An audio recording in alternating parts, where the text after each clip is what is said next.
आप देख रहे हैं खबर दोपहर। मैं हूं आपके साथ विभा उपाध्याय। बड़ी खबर के लिए आपको सीधे लिए चलते हैं न्यूज रूम, जहां से सहयोगी शिप्रा हमारे साथ जुड़ रही हैं। शिप्रा, क्या बड़ी खबर इस वक्त? विभा, इस वक्त की बड़ी खबर शिक्षक बहाली से जुड़ी हुई बता दें। शिक्षक बहाली पर बीपीएससी की प्रेस कॉन्फ्रेंस 24, 25 और 26 अगस्त को परीक्षा होगी। बीपीएससी की तरफ से बता दिया गया है आवेदन करने वाले सभी अभ्यर्थी परीक्षा दे सकेंगे। बीपीएससी ने यह भी कहा है कि परीक्षा में किसी की पात्रता की जांच आयोग नहीं करता है। जो लोग बीएड के आधार पर नौकरी कर रहे हैं उनकी जो नौकरी है वो सुरक्षित रहेगी। परीक्षा में इस बार नेगेटिव मार्किंग भी नहीं होगी, बीपीएससी ने यह भी बताया है। और इसके साथ ये भी कहा गया है कि इस बार की परीक्षा में नेगेटिव मार्क नहीं किया जाएगा।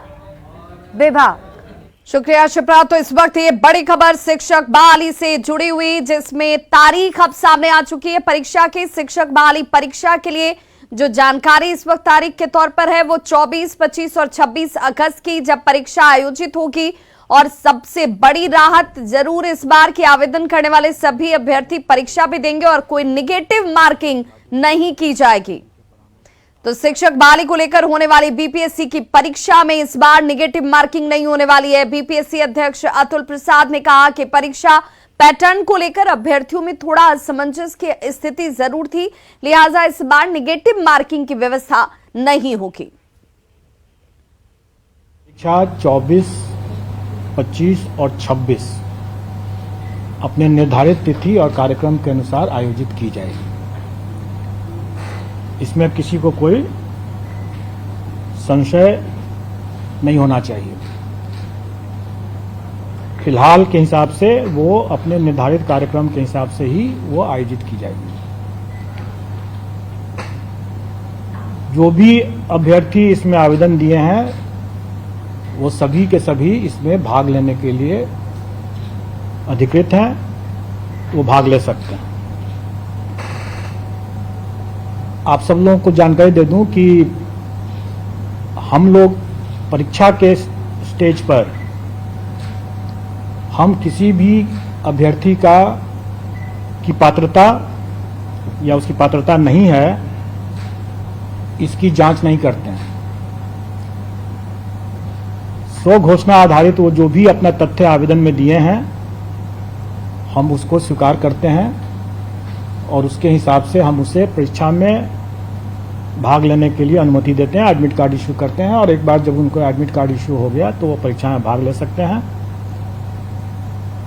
और डॉक्यूमेंट वेरिफिकेशन का जब स्टेज आता है उस समय हम चेक करते हैं कि वो जो दावा किए हैं कि वो योग्य हैं, पात्र हैं, उसके बारे में उनके डॉक्यूमेंट वेरिफिकेशन के समय में हम चेक करते हैं। आए दिन हम लोगों के पास में यह भी एक अनुरोध आते रहा है कि भाई ये पहली बार ये परीक्षा हो रही है, इसके क्वेश्चन के पैटर्न, इसके स्टैंडर्ड्स, इन सब चीज़ों का कोई पूर्वोदाहरण नहीं उपलब्ध है। तो हम तैयारी करने में थोड़ी कठिनाई हो रही है, इसलिए इसमें से नेगेटिव मार्किंग को हटा दिया गया। तो हमारे सहयोगी रजनीश इस वक्त ज्यादा जानकारी के साथ फोन लाइन पर हमारे साथ जुड़ चुके हैं। रजनीश, एक बड़ी राहत जरूर तमाम उन परीक्षार्थियों के लिए जो पहली बार इस परीक्षा में बैठने वाले हैं कि निगेटिव मार्किंग नहीं की जाएगी।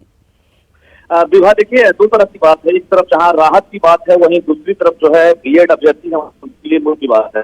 बता दें आपको कि सुप्रीम कोर्ट ने हाल ही में आदेश दिया था कि प्राइमरी के लिए जो है 1 to 5 के लिए बीएड अभ्यर्थी योग्य नहीं है, उसके लिए डीएलएड अभ्यर्थी ही शामिल हो सकते हैं। और उसके साथ साथ सभी राज्यों के लिए आदेश जारी हुआ था। बीपीएससी ने इस बीच विज्ञापन जारी कर दिया था और अब एग्जाम की तैयारी चल रही है। आयोग के चेयरमैन ने पहली बार अब प्रेस कॉन्फ्रेंस करके ये कह दिया है साफ तौर से कि जो बीएड अभ्यर्थी हैं जिन्होंने प्राइमरी के लिए अप्लाई किया है उन्हें अभी एक तरह से राहत नहीं दी गई है, क्योंकि परीक्षा में शामिल कराने के लिए बीपीएससी तैयार है, लेकिन रिजल्ट जो है फिलहाल जारी नहीं किए जाएंगे। यानी सुप्रीम कोर्ट के अगले आदेश का जो है आयोग जो है वो इंतजार करेगा, क्योंकि जो अभ्यर्थी है वो खुद रिट में जाएंगे और उसके बाद मुश्किलें बढ़ जाएगी।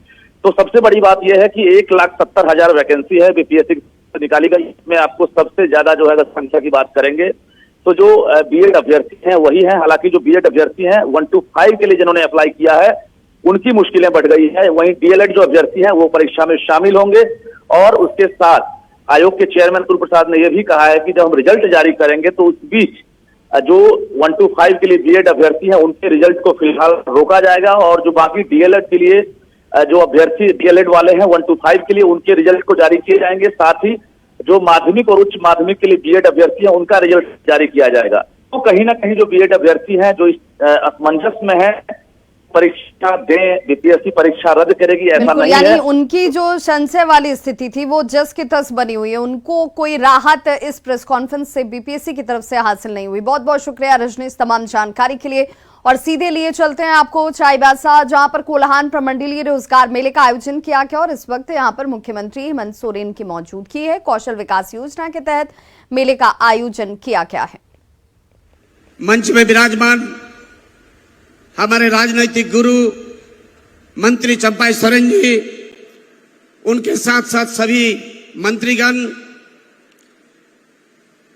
पश्चिमी सिंहभूम के संसद महोदया, पश्चिमी सिंहभूम के सभी विधायकगण, पूर्वी सिंहभूम के सभी विधायकगण, और उसके साथ साथ इस कोल्हान क्षेत्र के हर एक जिला से, हर एक ब्लॉक से, हर एक पंचायत से आए हुए युवा शक्ति जो रोजगार के लिए यहाँ पर आए हैं, छात्र छात्राएं, मातृशक्ति महाशक्ति के रूप में यहाँ पर उपस्थित माताएं बहनें, पत्रकार बंधु, सबको मेरा तरफ से बहुत बहुत बधाई, नमस्कार और धन्यवाद। ये सरकार उम्मीदों का सरकार है, ये सरकार आशा और आकांक्षा का सरकार है, ये सरकार सिद्धू कान्हू तिलका माझी का सपना का राज्य निर्माण का सरकार है, यह सरकार निर्मल महतो के कल्पना का राज निर्माण का सरकार है, यह सरकार दिसम गुरु शिबू सोरेन के संकल्पना का राज निर्माण का सरकार है। और हमारे मुख्यमंत्री लगातार प्रयास कर रहे हैं कि इस सरकार को हम कैसे सपना का राज, कैसे सिद्धू कान्हू का सपना का राज, कल्पना का राज का स्थापित कर सकते हैं।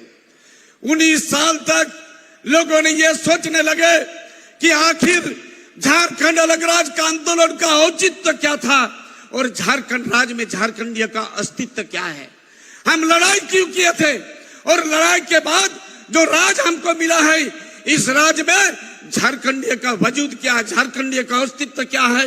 19 साल तक लोगों ने यह दिन का प्रतीक्षा किया था कि जो इस राज्य के लिए संघर्ष किया, जिनके नेतृत्व में राज्य के लोग ने प्राणों का बलिदान दिया, हजारों नौजवान ने सर्टिफिकेट जलाया है और इस राज्य का अलग किया है, उनका परिवार से, उनका बिरादरी से अगर कोई नेतृत्व देगा तभी जाके राज्य का विकास हो सकता है। 19 साल बाद इस आवाम के लोग ने सोचे अगर झारखंड का विकास हो सकता है, अगर झारखंडिया का विकास हो सकता है, अगर आदिवासी मूलवासी का विकास हो सकता है, तो दिसम गुरु के सुपूत हेमंत सोरेन विकास कर सकते हैं। और हेमंत सोरेन को नेतृत्व का दायित्व दिया।